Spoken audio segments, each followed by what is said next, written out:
In the black and white photographs of German officers of the 20th century, there is a detail that catches the eye: the scars. Straight lines crossing cheeks, well-defined cuts on hard faces, as if war had left its mark even before the first shot. They were ritual marks acquired in university duels known as Mensur, a practice exclusive to the most elitist Germanic fraternities. With the rise of Nazism, these scars became an ambiguous symbol. While Hitler and his hierarchs despised aristocratic traditions, many officers with real power continued to display these marks of the past. In the Allied imagination and later in cinema, the scar was fixed as a sign of the executioner, of the cruel commander, of the face of absolute evil. Why did so many German officers show scars on their faces? What did those marks that seemed to come from the battlefield really mean? And why did the world associate those scars with Nazi brutality? Mensur, the duel that marked the German elite. In the universities of the Holy Roman Germanic Empire, long before a unified Germany existed, a tradition was gestated that would literally mark the face of generations of future officers. From the 16th century, students from noble and wealthy bourgeois families in territories like Prussia, Bavaria, and Saxony enjoyed the privilege of carrying swords. This right, initially granted for personal defense during journeys between the university and their residences, evolved into something completely different. Spontaneous duels between students became frequent. An academic dispute, a defiant look, or a contemptuous comment could trigger immediate combat. For university authorities, this growing violence represented a serious problem. However, instead of completely prohibiting weapons, they opted for a solution that reflected the mentality of the time: regularize and ritualize violence. Thus was born the Mensur, a specific type of academic duel that developed within the most exclusive university fraternities. These organizations, known as Chor and Burschenschaften, functioned as closed societies with strict codes of conduct.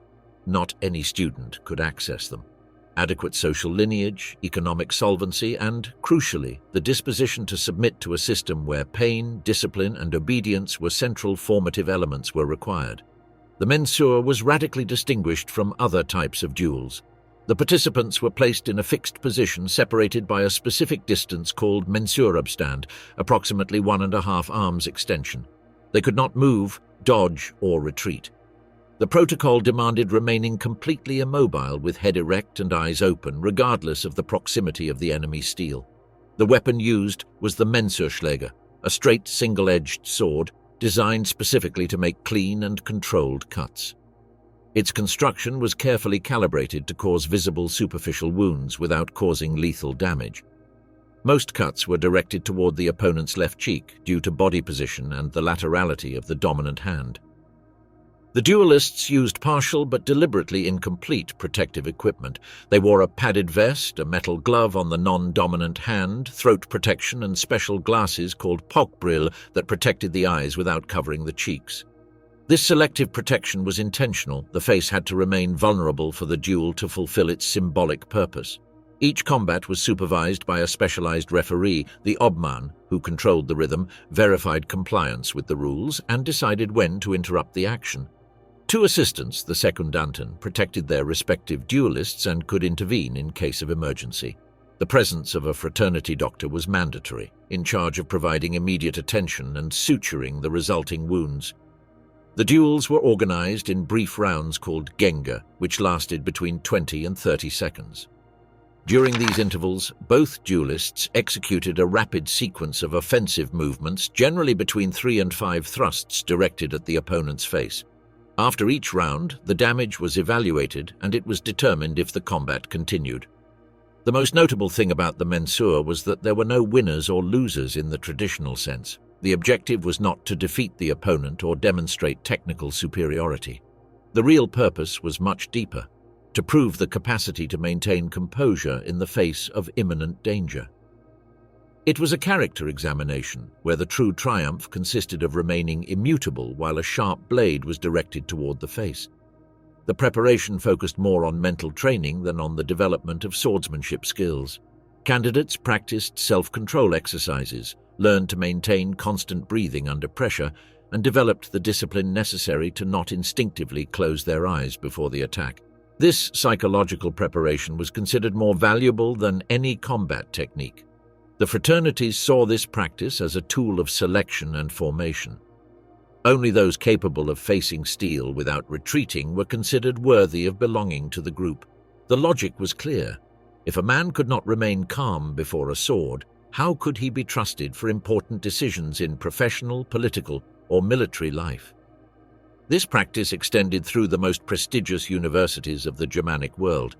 Heidelberg, Jena, Leipzig, Göttingen, and Tübingen became centers where a male elite marked by a shared experience of controlled pain and extreme discipline was forged. The young men who went through these rituals developed not only a particular physical resistance, but also a specific mentality about honor, sacrifice, and hierarchy. University training prepared future leaders of German society to face difficult situations without showing weakness. In university classrooms, a culture was gestated that valued stoicism, resistance to pain, and the capacity to maintain dignity under pressure.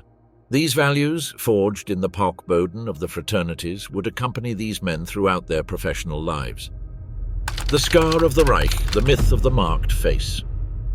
In the popular iconography of the 20th century, few images are as recognizable as that of the German officer with a scar crossing his cheek. This figure, omnipresent in films, war photographs, and historical accounts, became an immediate visual symbol of Germanic military authority. The scar not only marked the skin, it also, according to collective perception, revealed a history of violence, discipline, and fanaticism. But the reality behind these facial marks is considerably more complex than their media interpretation. The stereotype of the scarred Nazi officer was consolidated mainly after 1945, when Allied media began to construct a visual repertoire to represent the defeated enemy. Hollywood, in particular, adopted the facial scar as an effective narrative shortcut, an immediate signal of the villain, the torturer, the cruel commander. Films like The Great Escape, 1963, Where Eagles Dare, 1968, and later Indiana Jones and the Last Crusade, 1989, fixed in the collective imagination the image of the Nazi with a marked face as an inevitable figure of absolute evil. This visual construction did not arise from a vacuum. It was based on a simplistic association. A visible scar had to be the reflection of a violent life, of savage combats, or even of tortures inflicted or received.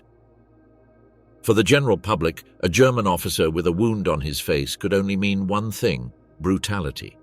But this perception, although effective from a dramatic point of view, lacked almost completely historical foundation. One of the most documented and misinterpreted cases was that of Otto Skorzeny. Born in Vienna in 1908, Skorzeny became one of the most recognizable faces of the Waffen-SS during the war. He measured almost 1.90 meters, had an imposing physique and a pronounced scar on his left cheek that made him unmistakable. His international fame exploded after leading in 1943 the operation to rescue Benito Mussolini from Gran Sasso. The photographs of this mission, widely disseminated by the Allied press, clearly showed his facial scar, consolidating his image as the most dangerous man in Europe. The media quickly converted him into the archetype of the Nazi officer, cold, efficient, fearsome, and physically marked by violence. But the truth was different. His scar did not come from combat, nor from acts of torture, nor from military operations. Skorzeny had received it years before, during his time as an engineering student at the Technical University of Vienna, in the context of a ritualized academic duel. He belonged to one of the traditional Germanic university fraternities that practiced the Mensur, a type of duel with swords where the scar was a mark of honor, not of aggression. His wound had no relation whatsoever to the National Socialist regime, nor to the war, nor to totalitarian ideologies. A second revealing case is that of Ernst Kaltenbrunner, chief of the RSHA, Reich Central Security Office, and one of the main architects of the Third Reich's repressive apparatus. During the Nuremberg trials, his figure stood out for a vertical scar that crossed his face with crudeness. This image was widely reproduced by the international press and became a symbol of incarnate evil. The scar, like in Skorzeny's case, automatically reinforced the public perception that that deformed face was the face of the executioner. But Kaltenbrunner's wound also had no military or repressive origin. It had been caused by a mountain accident years before his ascent within the SS. His scar was the result of a fall while climbing in the Alps, not of any confrontation or act of political violence. Despite the fact that none of these scars had a link to war atrocities, the combination of image and media impact was sufficient to establish a lasting symbol. Skorzeny and Kaltenbrunner, men with real power within the Nazi apparatus, had visible scars. That coincidence was exploited by the Allied narrative as a way to visually codify evil. A damaged face was a guilty face. Since then, the scar stopped being interpreted as a vestige of academic honor or accident and came to represent a violent and morally perverse biography. Paradoxically, the majority of the most prominent leaders of the Third Reich did not carry facial scars. Adolf Hitler, Joseph Goebbels, Heinrich Himmler, Hermann Göring, Martin Bormann, Alfred Jodl, and Wilhelm Keitel appear in thousands of photographs without visible marks.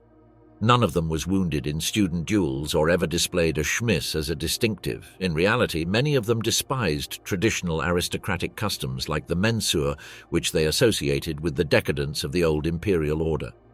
Hitler, in particular, was hostile to everything that smelled of university elite, of nobility, or of rituals that were not directly controlled by the party. This discrepancy between historical reality and visual representation was amplified over time. Each film, series, or video game that presented scarred German officers reinforced the myth, distancing the public from verifiable facts.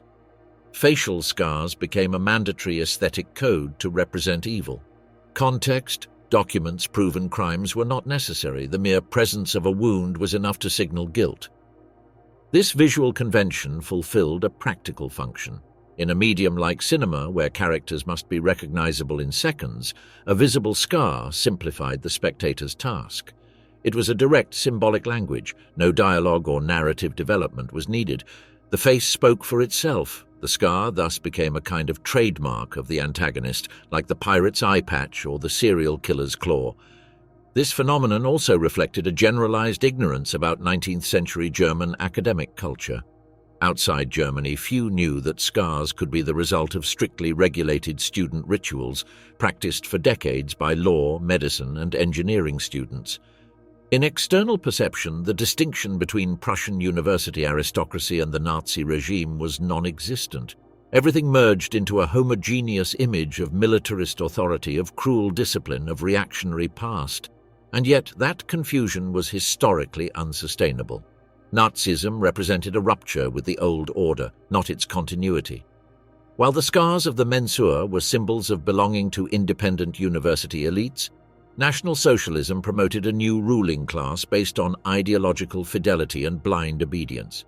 The regime despised traditional fraternities because they embodied forms of loyalty not subordinated to the Führer. Some German officers did carry real scars during World War II, but their origins were varied. Combat wounds in World War I, traffic accidents, animal bites, personal fights, or, as already mentioned, ritualized student duels. In no case were they marks promoted, encouraged, or officially codified by the regime as desirable symbols. The confusion between the symbolic and the factual is maintained to this day. Contemporary productions like Inglourious Basterds, 2009, The Man in the High Castle, 2015, or video games like Wolfenstein continue using the scar as a graphic resource to identify evil German characters. The archetype is too useful to be abandoned, although history contradicts it. Thus, the scar of the Reich became a symbol not for its origin, but for its narrative utility. From a mark of honor, it became a stigma of evil. From academic ritual, it became an indication of crime. And with it, a complex but fascinating part of Germanic university culture was erased. The scarred faces of Skorzeny and Kaltenbrunner helped to consolidate the myth. But the true origin of their wounds reveals how far symbolic simplification can go when it comes to narrating evil. Forbidden scars, the perfect face of the Reich and its real fissures. The ideal of physical perfection was one of the most visible and obsessive pillars of the Third Reich. In its aesthetic and biopolitical narrative, the National Socialist regime constructed an artificial image of the new Aryan man, healthy, vigorous, symmetrical, without visible defects or physical weaknesses. This model, inspired both by eugenic theories and neoclassical sculpture, admitted no deviations, and much less scars. While previous generations of German officers had worn their facial marks from the Mensur as proof of honor, the Nazis, especially Adolf Hitler and his inner circle, profoundly despised these signals of the past.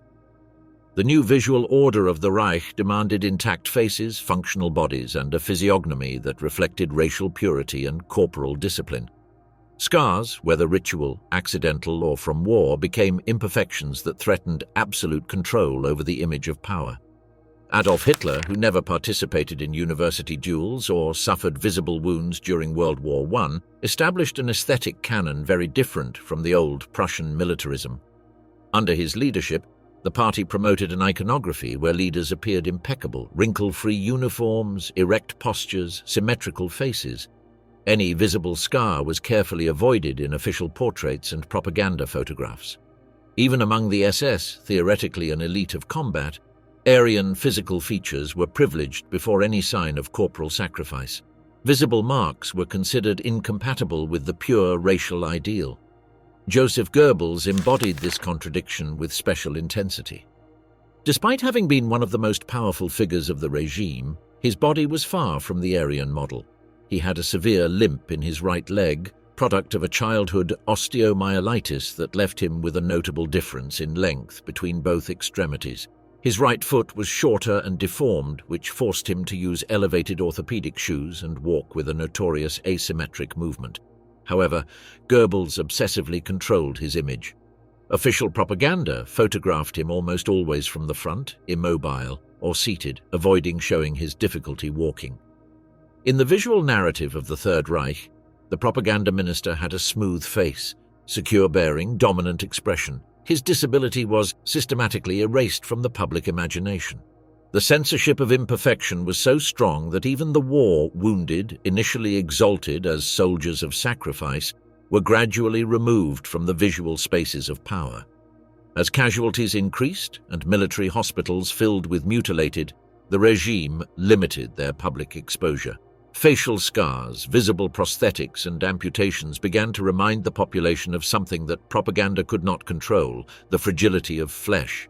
Instead of the wounded hero, Nazism preferred to show the spotless soldier, the functional body, the face without fissures.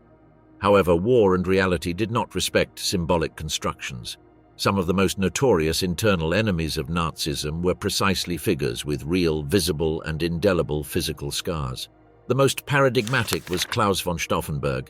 General staff officer and descendant of Swabian aristocracy, Stauffenberg embodied to a certain point the Prussian ideal of discipline, nobility, and military honor.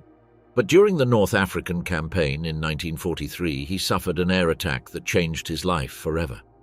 He lost his left eye, right hand, and 2 fingers of his left hand. His face was partially disfigured by burns and trauma, and from then on he wore a black patch and a leather glove to cover his amputation. Stauffenberg's physical transformation coincided with his definitive alienation from the regime. While Hitler continued promoting an image of invulnerability, Stauffenberg understood from his own wounded body the magnitude of the national tragedy. His attempt to assassinate the Führer on July 20, 1944, in Operation Valkyrie was a desperate and symbolic act. The conspirator's marked face contrasted with the dictator's hidden and artificial face. When he was executed, just hours after the failed attempt, his mutilated body and damaged face came to embody another aesthetic of heroism, that of real sacrifice, not simulated perfection. Outside the conspirator circle, other high-ranking Nazis also faced the physical consequences of war. Although they were not shown in propaganda, many officers were marked by explosions, shrapnel, or accidents. General Helmuth Reinhardt, wounded in Stalingrad, lost part of his lower jaw and lived his last years feeding with a tube. General Walter Model, in his last days in the Ruhr, was partially disfigured after a suicide attempt with a short weapon. These scars, far from being exalted as symbols of valor, were silenced. In the official photographic archives of the Reich, these faces simply stopped appearing. Aesthetic repression reached even the end of the regime. In the last days of April 1945, with Berlin in ruins, Hitler ordered that no photographs be taken of the officers who took refuge with him in the bunker. The fear was not only of defeat, it was of visible deterioration, of emaciated faces, of disorder in uniforms, of untreated wounds, The obsession with maintaining the perfect image of the Reich persisted even when there was nothing left to govern. Hitler's own death reinforced this logic. After his suicide on April 30th, his corpse was partially burned by direct order. According to Soviet reports, only skull fragments and part of the jaw were recovered. The face no longer existed. It was intentionally destroyed, erased from visual history. The dictator's image had to be controlled even in death, avoiding any photograph that would reveal fragility, decomposition, or physical damage. Unlike Mussolini, whose corpse was hung in Milan as a symbol of fascist fall, Hitler vanished. His face, carefully maintained intact during 12 years of power, disappeared in ashes. During the Nuremberg trials, the contrast between the previous image of the regime and the real appearance of its detained leaders was evident. Ernst Kaltenbrunner, with his vertical scar on his cheek product of a mountain climbing accident, appeared emaciated, aged, with sunken eyes.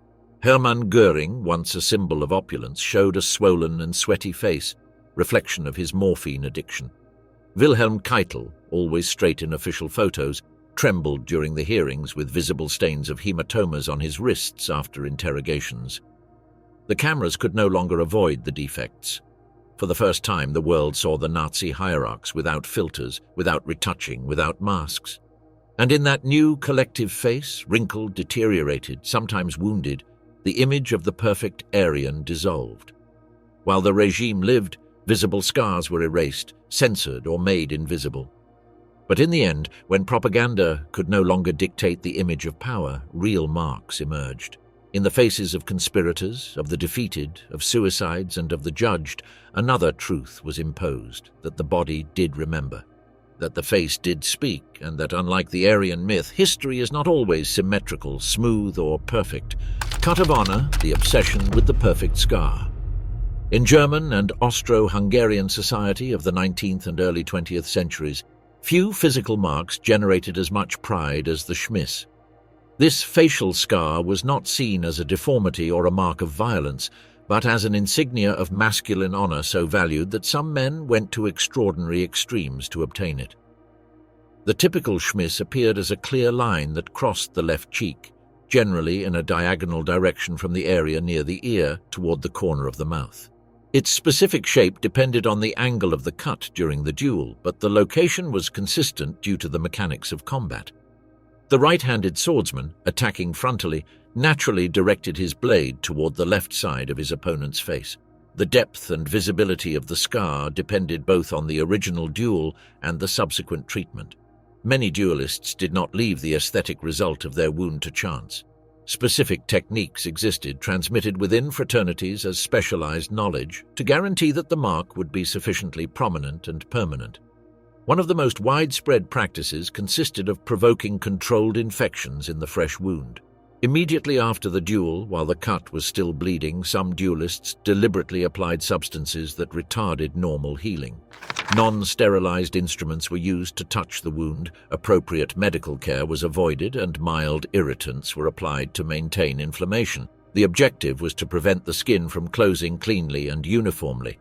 The horsehair method represented the most sophisticated technique for enhancing the Schmiss.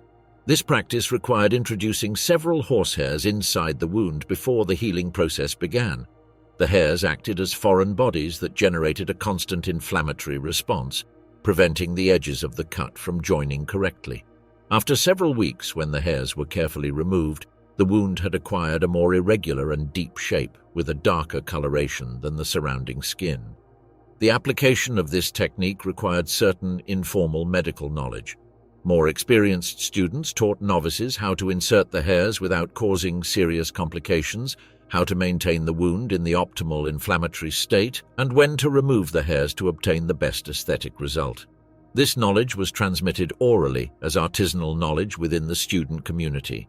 For those who did not manage to obtain a visible Schmiss through regular dueling, there was the option of simulated surgical intervention. Doctors friendly with fraternities, frequently former members themselves, offered enhancement services for minor scars or even complete creation of an artificial mark. Using scalpels, these professionals meticulously reproduced the typical trajectory of a cut, following correct anatomical patterns so that the result would be credible. This medical falsification required considerable skill to replicate not only the appearance but also the specific characteristics of an authentic scar. The cut had to have the correct depth, appropriate direction, and texture that would result from a wound inflicted by a Mensur Schläger. Doctors specialized in this practice developed techniques to simulate even the most subtle details, like the small irregularities that would result from movement during the real duel. The social value of the Schmiss transcended widely beyond the university environment. In German bourgeois and aristocratic society, the facial scar functioned as a silent but eloquent letter of introduction. Men who wore it were immediately recognized as members of the educated elite, possessors of proven bravery and reliable candidates for positions of responsibility. Upper-class families considered the Schmiss in their male children as a reason for family pride. It represented not only that the young man had received quality university education, but that he had demonstrated the character necessary to face difficult tests. Parents frequently displayed portraits of their sons where the scar was clearly visible, and these portraits were sent to families of possible wives as evidence of the suitor's quality. In social circles, men with visible Schmiss enjoyed automatic respect. Their scar communicated that they had belonged to respected fraternities, that they had gone through the rigors of necessary mental training, and that they possessed appropriate social connections. This facial mark acted as a passport to exclusive circles, facilitating access to elite professional and social networks. Women of high society frequently considered the Schmiss as an attractive trait in men. The scar suggested not only bravery and resistance to pain, but also economic and social stability. A man capable of sustaining his university education and belonging to an exclusive fraternity represented a desirable matrimonial candidate. Family mothers advised their daughters to pay special attention to suitors who wore this mark of distinction. The ostentation of the Schmiss was regulated according to specific social codes. It was not considered appropriate to call attention directly to the scar, but neither was it necessary to hide it. Men who wore it adopted postures and angles that allowed its visibility without seeming vain. In photographic portraits, they positioned themselves so that light enhanced the mark without it seeming intentional. However, not all attempts to obtain or enhance a Schmiss were successful. Some men who resorted to artificial methods obtained unconvincing results that could be identified by experienced observers. The strictest fraternities developed methods to verify the authenticity of scars, and detection of a false mark could result in severe social ostracism. Social pressure to obtain a visible Schmiss led some students to take excessive risks during duels or to repeat confrontations until obtaining a satisfactory wound. Although rules limited the frequency of duels, some young men sought additional opportunities to improve their aesthetic result. This obsessive search for the perfect mark occasionally resulted in medical complications or excessively extensive scars. The Schmiss represented the physical materialization of a specific cultural ideal, the valuation of self-control under extreme pressure. In a society that prioritized discipline, hierarchy, and stoic resistance to suffering, this scar functioned as tangible evidence that its bearer had internalized these values.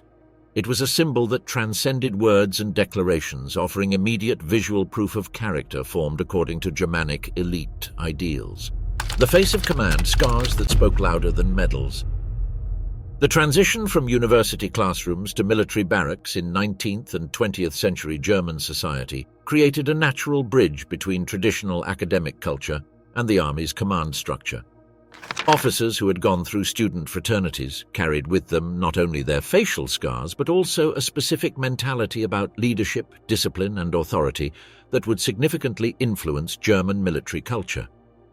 The German educational system of the time functioned as a direct channeling toward leadership positions. The most prestigious universities served as training centers for the country's future ruling elite.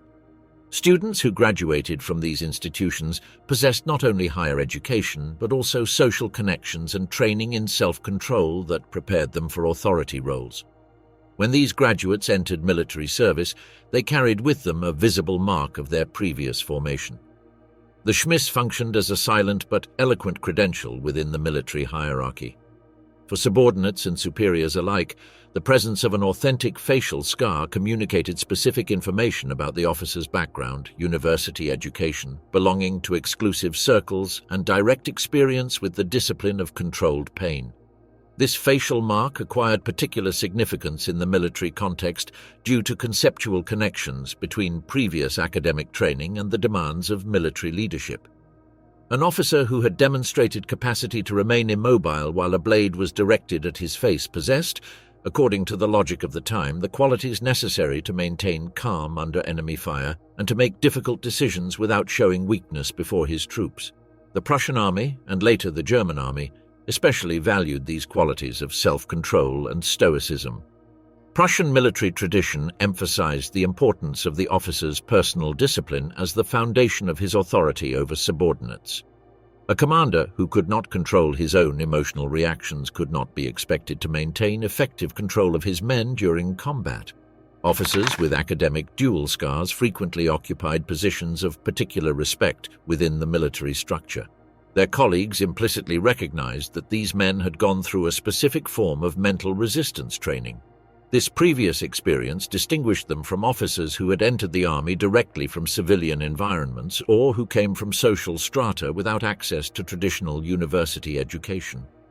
During the period of the Reichswehr, the German army limited to 100,000 men by the Treaty of Versailles. The concentration of officers with university background and fraternity experience was particularly high. The forced reduction of military size had resulted in very rigorous personnel selection, favoring those with higher education and established connections. Many of these officers wore the scars of their previous student experience. The presence of these facial marks in the officer corps contributed to reinforcing a specific military culture.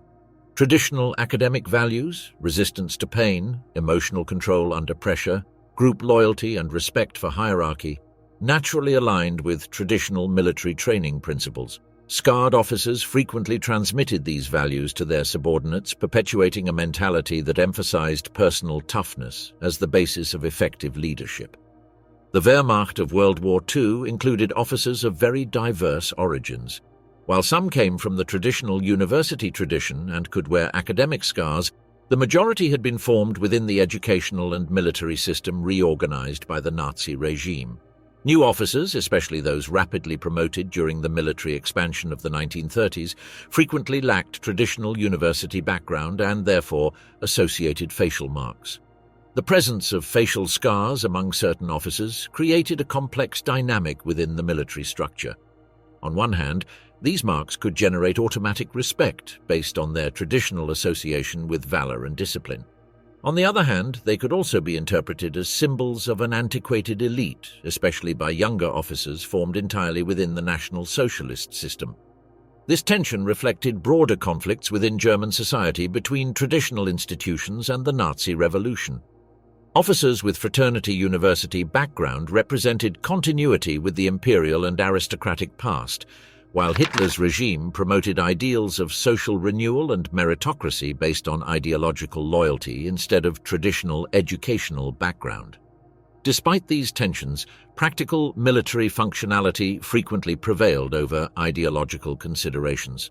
Officers with experience and traditional training, including those who wore academic scars, were used extensively during the war due to their professional competence, regardless of their conformity with pure Nazi ideals. On the battlefield, respect did not always come from stripes or uniform. The facial scar functioned as a silent distinctive, a decoration without decree. Marked men carried a signal of having faced pain without flinching, of having gone through the rites of personal honor before assuming the responsibility of leading. They were not many, they were not a majority, but their presence in the command structure left a visual, historical, and symbolic trace that would later be misinterpreted by external observers who did not understand the differences between traditional German academic culture and the Nazi regime's ideology. The silenced sword, Hitler and the purge of the old elites. The rise of National Socialism to power in 1933 marked the beginning of a systematic confrontation between the new Nazi ideology and traditional German institutions. Among the regime's priority objectives were university fraternities and their associated traditions. This campaign against student dueling practices revealed the fundamentally revolutionary nature of the Nazi project and its determination to eliminate forms of authority and loyalty that did not emanate directly from the party. Adolf Hitler and his ideologues conceived their movement as a radical rupture with the German past. Their vision of the new German man deliberately contrasted with the aristocratic and elitist ideals that had dominated imperial society. While university fraternities represented continuity with centuries-old traditions, established hierarchies and independent codes of honor, Nazism promoted popular mobilization, ideological meritocracy, and total loyalty to the Führer as the only point of moral and political reference. Student fraternities, with their exclusive rituals and autonomous networks of influence, constituted direct obstacles to the complete Nazification of German society. These organizations maintained horizontal loyalties among members that transcended the vertical structures of the Nazi Party. Their codes of honor could, in certain circumstances, come into conflict with the demands of absolute obedience to the regime. Therefore, their elimination became a fundamental political priority. Initial legislation against fraternities was implemented with characteristic speed of the regime's first measures. The law for the restoration of professional civil service, promulgated in April 1933, served as an instrument to purge universities of elements considered incompatible with the new order. Although this law was nominally directed against Jewish officials and political opponents, it was also used to pressure student institutions that maintained autonomy from the party. By the end of 1933, most traditional fraternities had been formally dissolved or forced to dissolve voluntarily. Their properties were confiscated or transferred to student organizations controlled by the party. The Pogboden, the specialized rooms where duels were performed, were closed and converted to other uses. Specialized equipment for duels was confiscated or destroyed as evidence of prohibited practices. Academic duels were declared illegal through specific decrees that prohibited these activities in all their forms. University authorities, now subordinated to party control, received explicit instructions to report any dueling activity and to impose severe sanctions on students involved in such practices. University police, traditionally tolerant of academic duels, were replaced by personnel loyal to the regime with specific repression mandates. However, formal prohibition did not immediately eliminate all traditional practices. Groups of conservative students attempted to keep the custom alive through clandestine duels performed in secret locations. These underground activities required elaborate security measures, coded communications, changing locations, and surveillance systems to detect infiltrators or regime informants. The Gestapo, the state's secret police, developed specific operations to detect and repress these clandestine duels. Networks of informants were established within student communities to report suspicious activities. Agents infiltrated traditional student circles, identified leaders of former Chor and Burschenschaften, and documented any attempt at clandestine reorganization. Students captured participating in illegal duels faced severe consequences. Sanctions included immediate university expulsion, prohibition from enrollment in other higher education institutions, and in some cases arrest and criminal prosecution. These deterrent measures were effective in drastically reducing the practice, although they did not eliminate it completely until the war years. Police raids on private properties where dueling activity was suspected became frequent. The Gestapo confiscated fencing equipment, documents from dissolved fraternities, and photographs that could evidence participation in prohibited duels. Home searches extended to families of former prominent fraternity members, creating a climate of constant surveillance that inhibited any attempt to preserve traditions clandestinely. The regime simultaneously implemented re-education programs for students identified as sympathizers of prohibited traditions. These programs emphasized National Socialist values and explicitly contrasted party loyalty with outdated loyalties to student organizations. Mandatory conferences were organized where fraternities were denounced as elitist institutions incompatible with German racial equality. Student culture was completely reorganized around organizations controlled by the party. The National Sozialistische Deutsche Studentenbund, National Socialist German Students' League, replaced traditional fraternities as the center of university social life. This organization promoted alternative rituals based on Nazi ideology instead of historical academic traditions.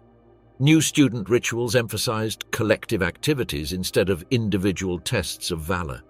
Mass marches, sports competitions, and oath ceremonies to the Führer were organized that deliberately contrasted with traditional individualized duels. The objective was to create a sense of community based on ideological conformity instead of personal distinction through controlled suffering. The elimination of these practices formed part of a broader social control strategy that sought to eliminate all sources of moral authority independent of the Nazi state. Fraternities, with their autonomous codes of honor and character formation rituals, represented direct competition for the formative function that the regime wanted to monopolize. By eliminating these institutions, Nazism sought to become the only source of values and moral orientation for German youth. This campaign against traditional university traditions revealed a fundamental tension within the Nazi project. Although the regime used nationalist rhetoric and appealed to German historical greatness, it simultaneously destroyed genuinely German institutions that had persisted for centuries. This contradiction illustrated the revolutionary rather than conservative nature of National Socialism, despite its tactical alliance with conservative elements during its rise to power.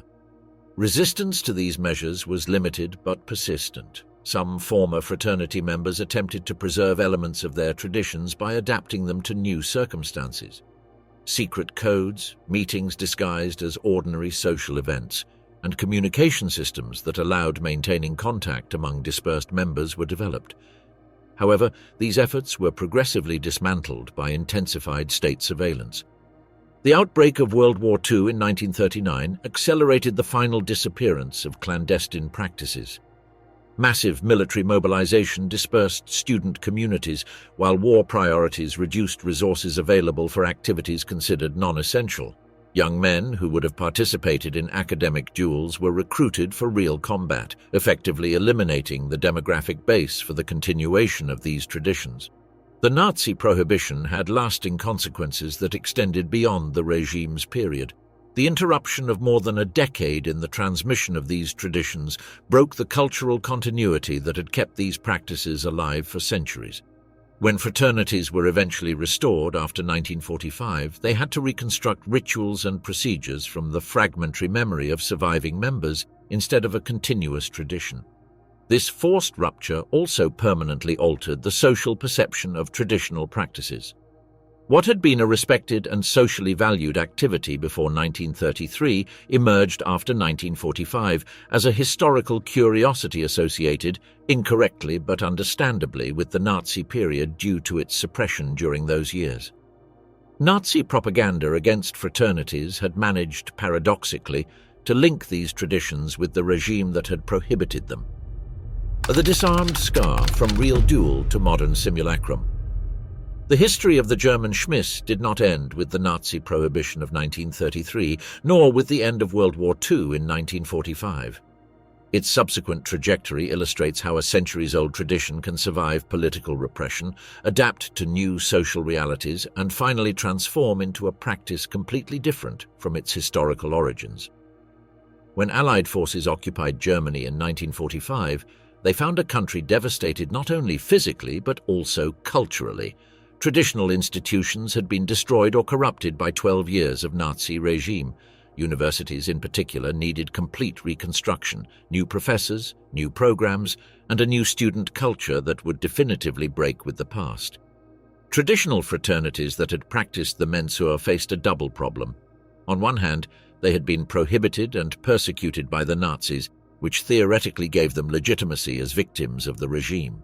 On the other hand, Allied authorities viewed them with suspicion, considering them part of German militarism that had contributed to the rise of Nazism. The first tentative attempts to revive fraternities began timidly in 1948, mainly in the American occupation zone.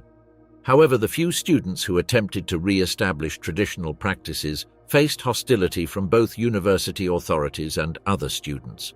The generation that had lived through the war associated any ritual involving weapons with the military past they wanted to forget. When the partial revival of some fraternities was finally allowed in the 1950s, imposed regulations radically transformed the nature of the Mensur. Federal Republic of Germany authorities established strict requirements that practically eliminated the possibility of permanent scars. New protocols demanded protective equipment that completely covered the face. Perforated metal masks were introduced, similar to those used in modern sport fencing, which made any facial cut impossible. Supervising doctors had authority to immediately stop any combat that presented risk of permanent injury. Additionally, the frequency of duels was drastically limited.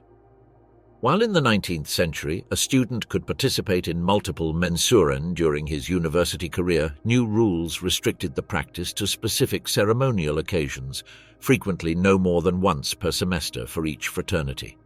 German students of the 1950s and 1960s had an ambivalent relationship with their grandfathers' traditions. They had grown up during the war or in the immediate post-war period when basic survival was more important than honor rituals. For many, facial scars did not represent valor or discipline, but a past they preferred not to remember. This attitude was reflected in the membership of reconstructed fraternities. While before 1933 belonging to a corps or Burschenschaft was a desirable symbol of social status, in the New Germany these organizations attracted mainly students with nostalgia for the imperial past, frequently from conservative families who had lost political and social influence. The practice of the Mensur gradually became a historical curiosity more than a relevant social institution. Participants were viewed by their university companions as anachronisms, people who played at being aristocrats in a society that had embraced democratic and egalitarian values. The student movements of 1968 in Germany were particularly hostile towards traditional fraternities. Radical students saw them as symbols of the authoritarianism that had led to Nazism, elitist institutions incompatible with the new democratic social consciousness. During university protests, various fraternity headquarters were attacked or occupied by leftist student groups. Traditional symbols, shields, flags, portraits of former members were destroyed or vandalized. In some universities, academic authorities took advantage of the anti-authoritarian climate to impose additional restrictions on fraternity activities. This period marked the definitive decline of social prestige associated with the Mensur. What had been for centuries a mark of honor became a political stigma. Young Germans who sought social acceptance avoided any association with practices that could be interpreted as militarist or reactionary. Fraternities that survived the turbulence of the 1960s and 1970s adapted by implementing changes that would have been unthinkable for their historical predecessors. The modern Mensur maintains the basic ceremonial structure, referees, doctors, protocolary formalities, but has eliminated practically all physical risks.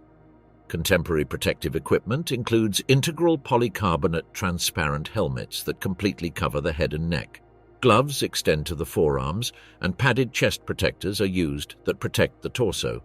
Swords have been modified to have less sharp edges, and duels are stopped immediately at any contact that pierces the protection.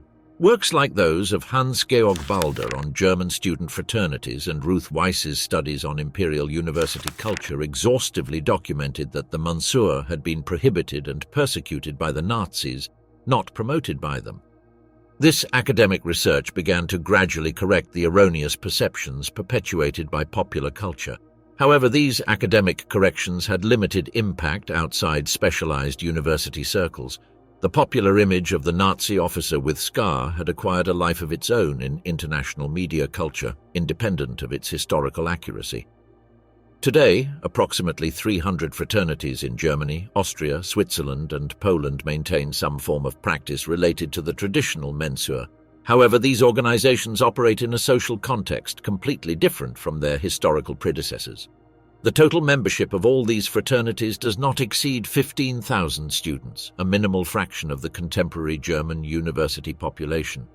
Their social influence is practically null, and their public visibility is limited to occasional ceremonial events that attract more curiosity than respect. Contemporary participants frequently emphasize aspects of camaraderie, historical tradition, and cultural continuity more than any element related to physical valor or resistance to pain. The modern Mensur has become a regulated sporting activity with historical clothing, more similar to medieval battle recreation than to the original ritual duels.